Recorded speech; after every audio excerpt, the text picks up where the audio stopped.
Good morning, my fellow Americans. Welcome back to Percolating Perspective after a little hiatus in December.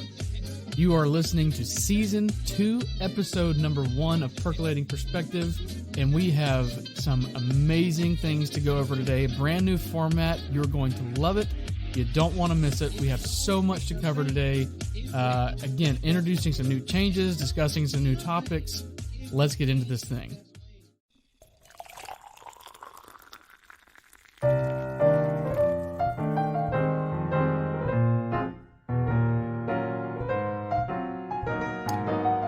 All right, the drip of the day. We are going back to Hemisphere Coffee Roasters over Christmas break, after Christmas, in between Christmas and New Year. I had the opportunity to go up to Mechanicsburg, Ohio, and to see Mr. Paul Kurtz and his wife Grace. Very sweet people. They are the owners and proprietors of Hemisphere Coffee Roasters, and they do one heck of a job. They have a beautiful shop. They have a beautiful merchandise set up, but they also serve amazing coffee. They make it right there in-house. They roast the beans there. They brew it. The one I am sipping on today is called Coffee Cake, and it is a light cinnamon, a sweet butter taste. It's very similar. If you ever had I think it's a Hostess or a Little Debbie coffee cake, it tastes very similar to that. Maybe a sour cream donut, something like that. Very good coffee. And it's not seasonal either. I mean, the name doesn't ring seasonal. I bought it in the middle of the Christmas time, New Year's Eve kind of time. So to me, I guess it's seasonal, but it's really not a seasonal coffee. So do yourself a favor, go on their website, hemispherecoffeeroasters.com.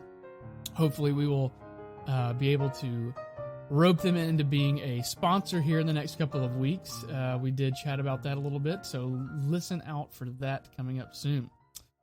All right, so the new changes. We are working on getting video added to the podcast, which you'll be able to look at and watch. I mean, this beautiful mug you are going to want to see on YouTube. You're going to be able to see it on Podbean, Spotify, the works. I mean, you won't be able to see it on iHeartRadio or anything like that where they don't have video capabilities, but where you have video capabilities, you will be able to see it. And boy, are you lucky. Man, what a face. Chiseled features. I'm really kidding. I mean, you hear the old joke of, hey, buddy, you've got a face for radio. Unfortunately, I think that's me. But my wife doesn't think so. My mom doesn't think so. So anyway, that's new change number 1. That we're still working on that. So that'll be rolled out here in the next, I'd say the next 2 weeks, maybe 3. Format changes. We're going to start involving a little bit more opinion on current topics, current issues of the day, have discussion about those things. So last season, I tried to steer away from current events as much as possible and try to steer away from, being too divisive. And I think I realized that's an issue. We want to refine our target audience, and while you won't necessarily hear that and it be plainly stated, our focus and our goal as a podcast will be toward a specific audience. In my opinion, that audience will restore America. Not our audience specifically, but the people who make up our audience, I believe, are part of the group that will take America and fix her and make her what she should be. In an attempt to reach the most broad audience possible, I do feel like I have somewhat snubbed the very people I want to reach out to, and I believe will restore our culture. That is Christian conservatives. Your principles and values for daily life, daily living separate you from the evil that seeks to destroy our country. And I believe we'll stop this madness and save the day. Truth, justice, the American way, the things that helped Superman save the day. Every time you turned on the TV or opened up the comic book, those will save the day again. And I truly believe that you are the group of people that will do that, and you're the group of people that I want to be a part of and want to be associated with. Your drive and your passion for country, your drive to learn, and your drive and interest in all things true, and your trust in God, it will win. we will win. I think my home state of Florida is a prime example of why we will win, and my home state gives me hope. I have never been, my entire life, I've been very indifferent towards Florida because it's always been a purple state. It's always been middle of the road. It's honestly voted Democrat more often than it has Republican. It's been a Democrat state since the Civil War, really since it became a state. This past election with Ron DeSantis, we went from a purple state, which was true even when Ron DeSantis won the first time by 0.4%. The people of Florida responded to a politician who means what he says and does what he means and does it well. He does not threaten. He doesn't argue. He says, "Do you hear that? That's the sound of bombers coming to fix this problem."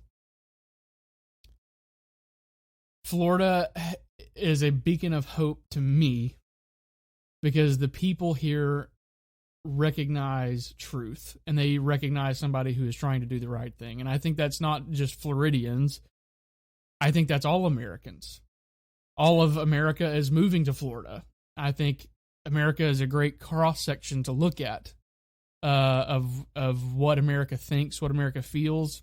And although our elections aren't going the way that I believe they should, I think that is not a mandate for the Democrats to do what they want and for the progressive left to do what they want. I think it's more of a sick and tiredness of middle-of-the-road, mushy, spineless politicians. And I think Ron DeSantis is a bellwether of that. And not even a bellwether. The man won by 19 points. He broke the record. Florida has never had a governor win by that margin ever. And specifically a Republican. If you look on the back of a $1 bill, there's a seal. In fact, I've got one right here. You'll see an eagle on the right side of the back. The eagle is facing the west. He's got an olive branch in one claw, 13 arrows in the right, and of course that's peace in one hand, and then the might of the 13 colonies in the other. But in his mouth there is a ribbon or a banner with the inscription "E Pluribus Unum."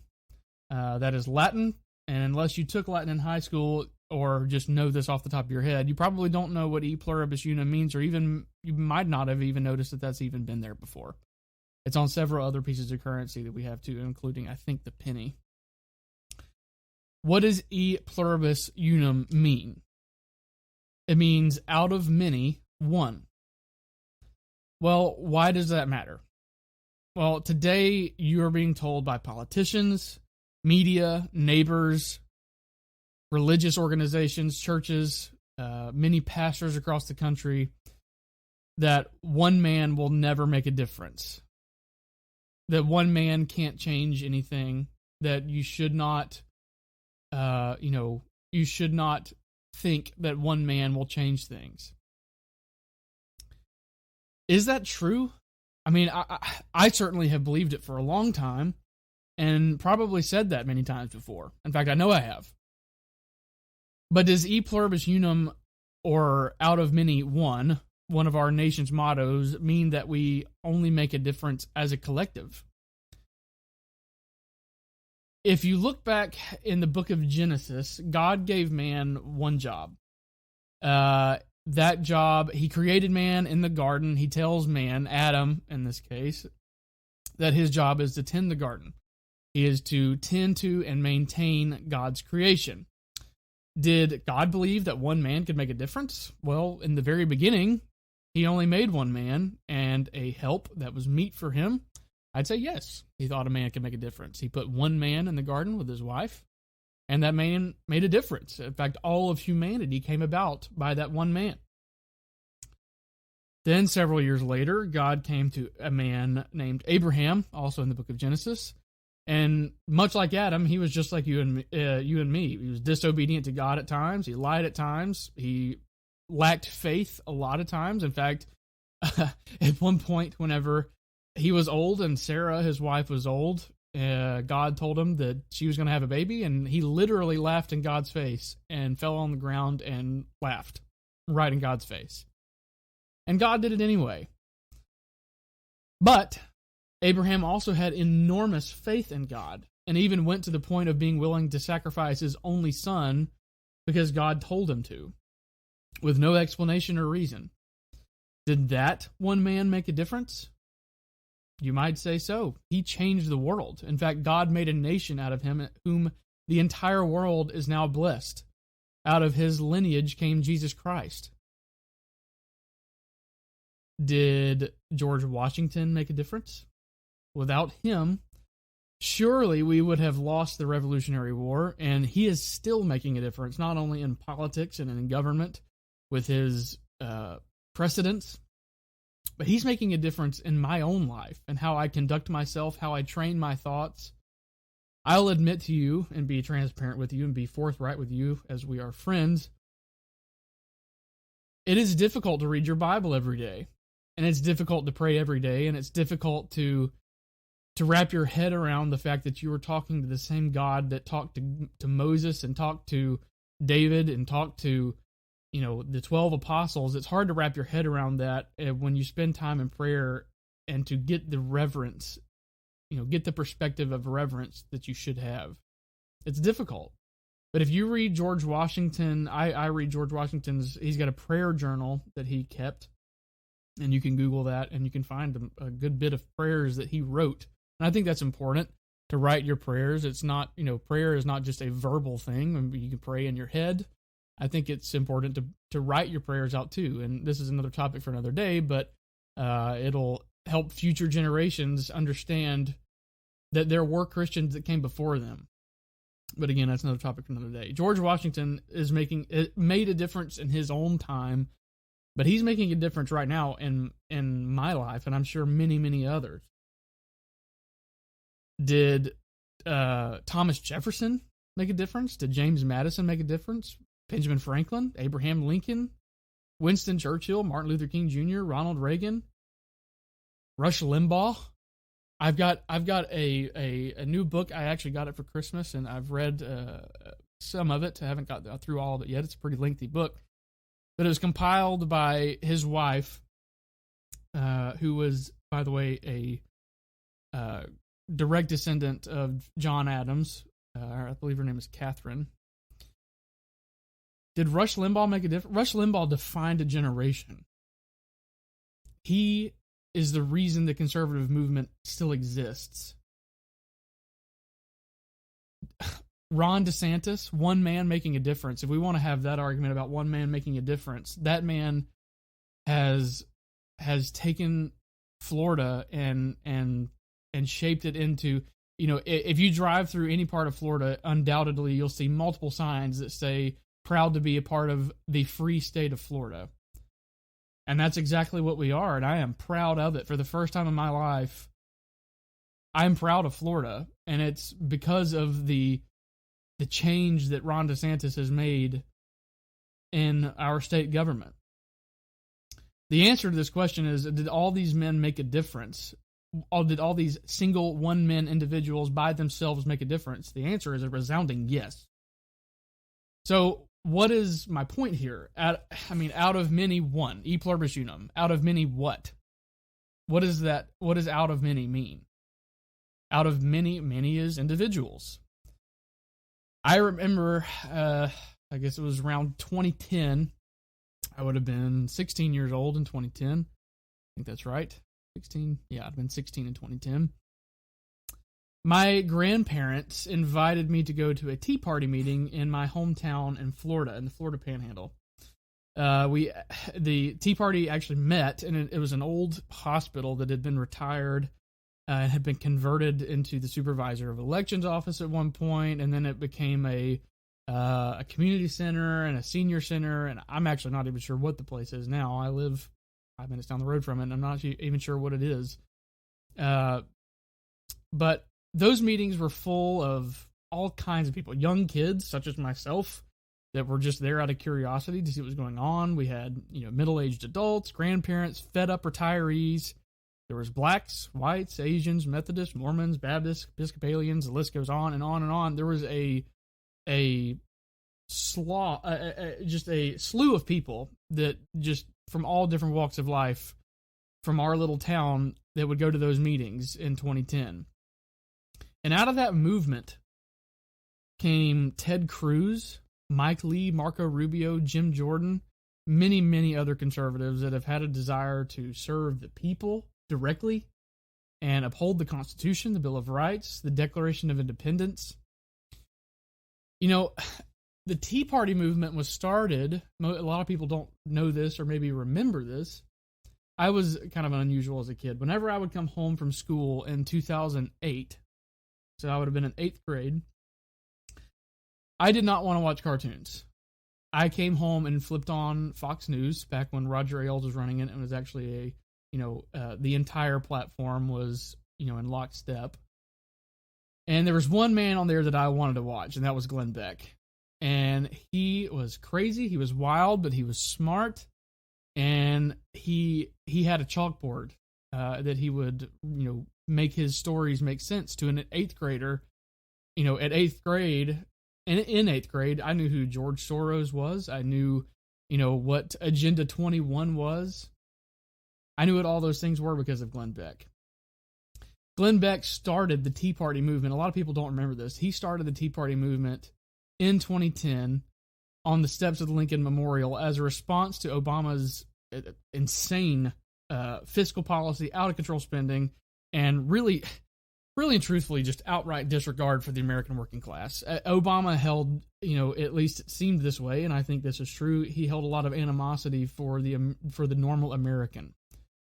In fact, he said so much as that said that in so many words in his autobiography. But did Glenn Beck make a difference, a single man? Well, yeah, but was he the only one in the Tea Party that made it? Was he the only individual in the Tea Party that made a difference?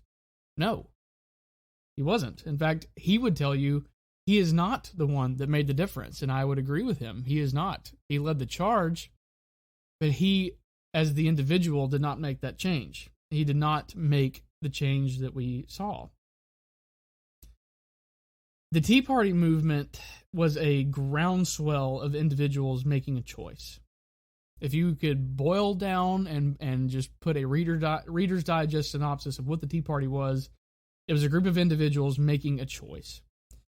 Each individual person at those Tea Party movements were there of their own accord. They were fed up. They were angry. They wanted change, and they demanded it. And I'll let you in on a secret. They got it. Now, granted, it was a step in the right direction. It didn't change America forever, and it didn't solve all of our ills. But as I just said a minute ago, we got a lot of good people out of that movement. Those people of the Tea Party movement, they got it. They got the change they demanded. They got the people they demanded. And the change they made, we're still reaping the benefits from today. America can only be saved by the individual. America is founded on individuality. In fact, our first episode of this podcast, Season 1, Episode 1, was called Rugged Individualism. I encourage you to go back and listen to that episode. That is really what America is all about. That's the cornerstone, or one of the cornerstones, one of the four corners of America, is individuality, rugged individualism. America can and will be saved by you. You as an individual have to make the choice to do what is right every single day. You as an individual have to decide that God wasn't lying when he said, if you don't work, you don't eat.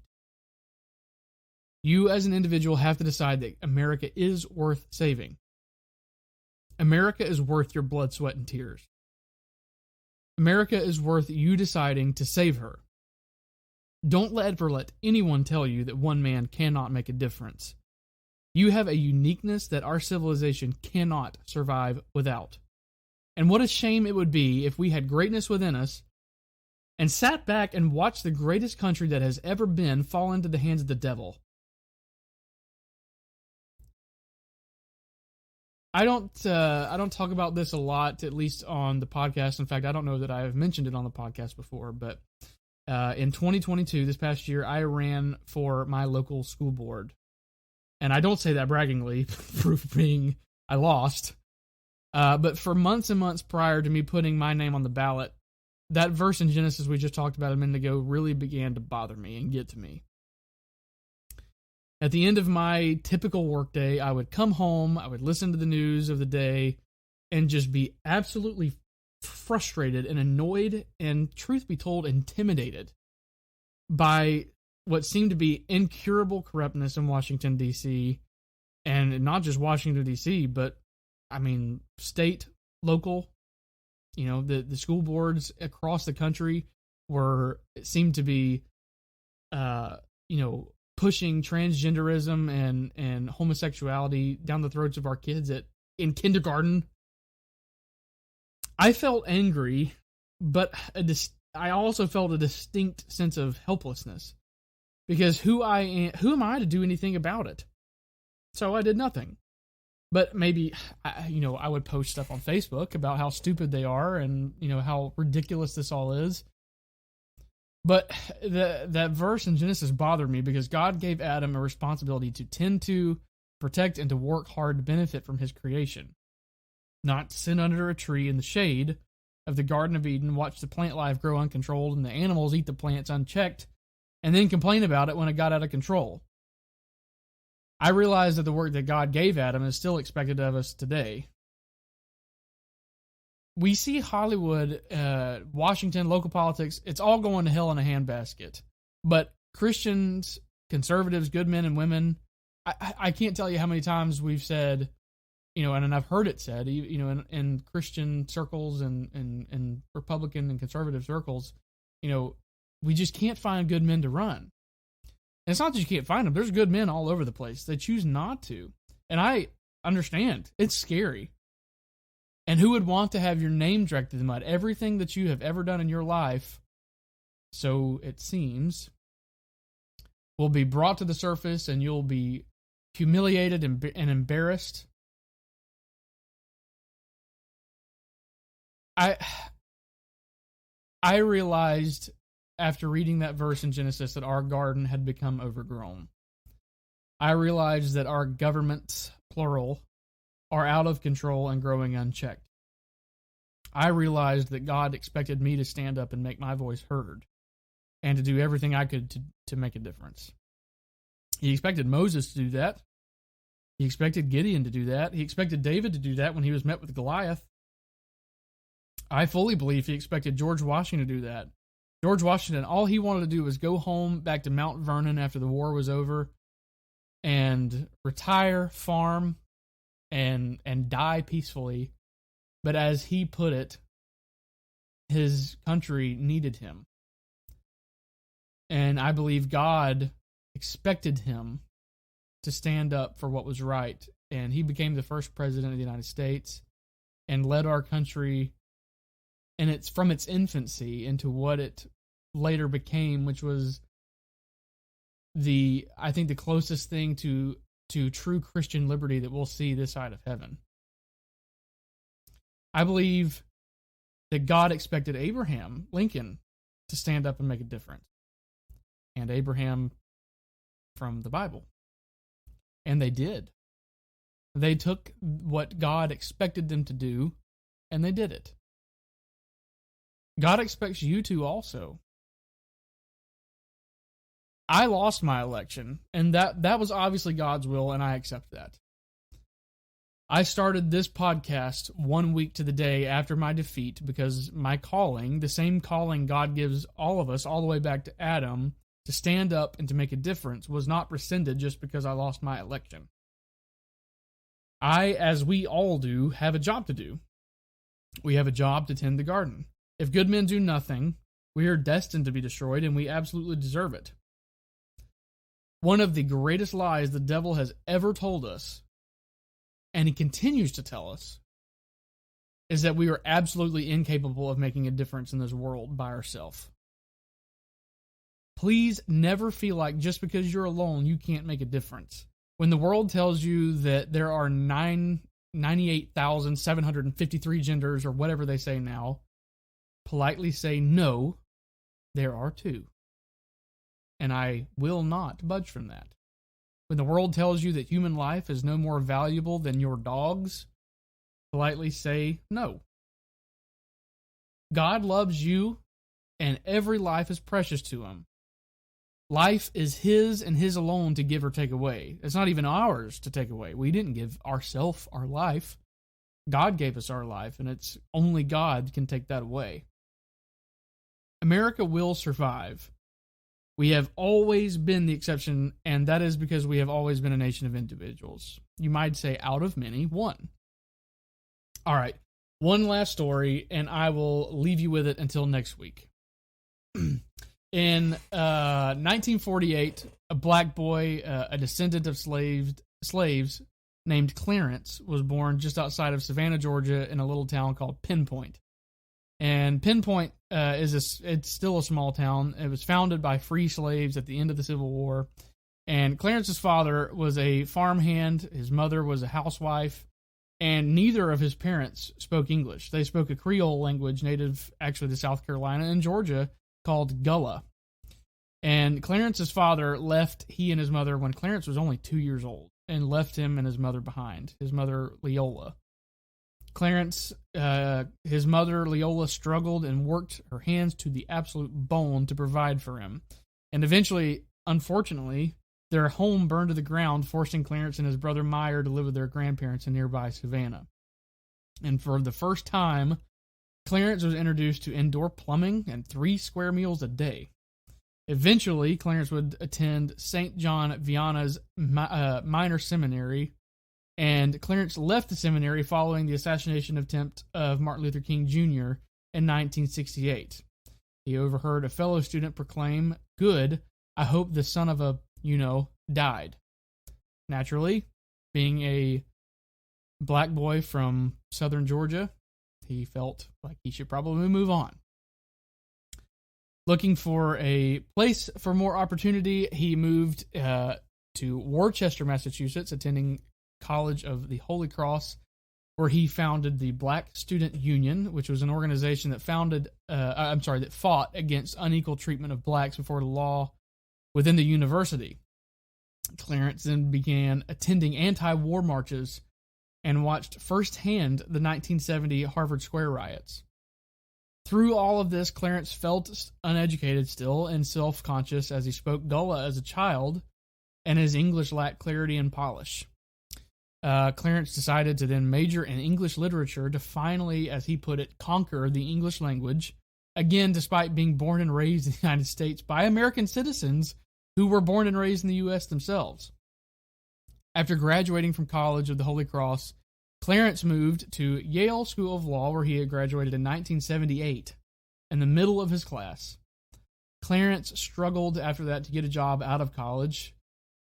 Several of the law firms felt that he was more than likely given his degree as some sort of affirmative action and therefore really did not give him any credit for the work that he had done through Yale.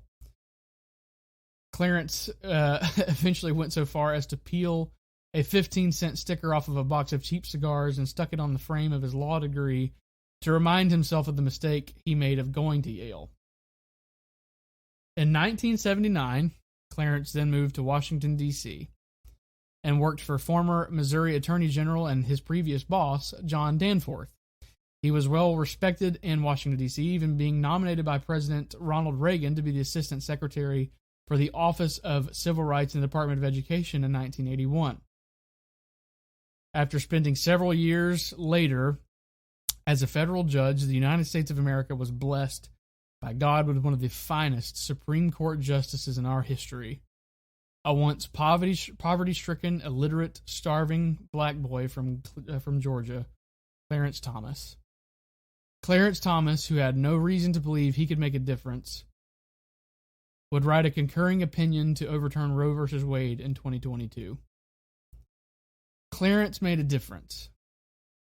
Despite his background, despite his upbringing, despite his self-consciousness, despite his ability to speak the English language in the very country that he grew up in and his parents grew up in and his great-grandparents and great-great-grandparents grew up in, Clarence made a difference.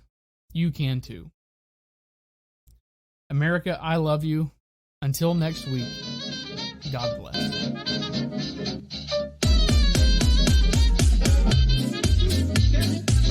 All content written and owned by Percolated Perspective Media. Copyright 2023. Music by Technoax. Audio mastering and production by Porter